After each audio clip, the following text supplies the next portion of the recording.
আসসালামু আলাইকুম মুসলিম ভাই ও বোনেরা। আজকের আলোচনার বিষয় হইল শিরিকের প্রকারভেদ। শিরিক কয় প্রকার ও কি কি? আসলতে শিরিক দুই প্রকার। প্রথমটি হল শিরিকে জলি আর দ্বিতীয়টি হল শিরিকে খবি। আজকে আমি আপনাদের সামনে শিরিকে জলির বিষয়ে আলোচনা করব ও কাল শিরিকে খবির বিষয়ে আলোচনা করব। জলির শব্দের অর্থ প্রকাশ্য বা সরাসরি।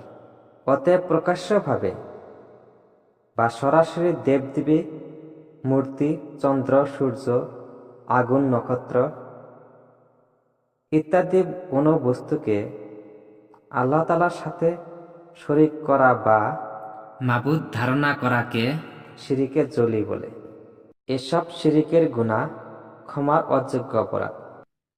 এমনকি যারা এ রকমের শিরিকি গুনাহ করে তাদের জন্য দোয়া করাও অন্যায়।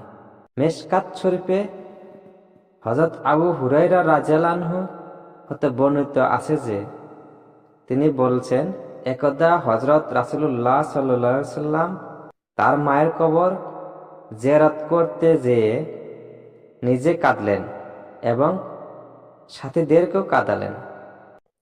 পরে তিনি বললেন, আমি আল্লাহ তাআলার দরবারে আমার মায়ের জন্য ক্ষমা প্রার্থনা করার জন্য অনুমতি চাইছিলাম। তিনি অনুমতি দিলেন না। তখন আমি মায়ের কবর জিয়ারতের হুকুম চাইলাম। আল্লাহ তাআলা শুধু সেই হুকুমই দিলেন।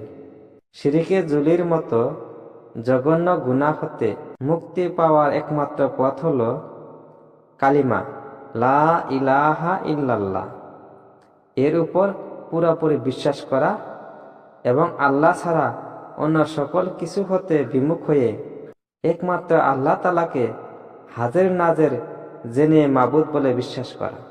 এই কলিমাকে এমনইভাবে অন্তরে স্থান দিবেন যেন আল্লাহ ছাড়া অন্য কোনো কিছুই অন্তরে স্থান না পায়। শক্তি সামর্থ্য অনুযায়ী এই কলিমার জিকির করা আর আল্লাহর কাছে ক্ষমা প্রার্থনা করা।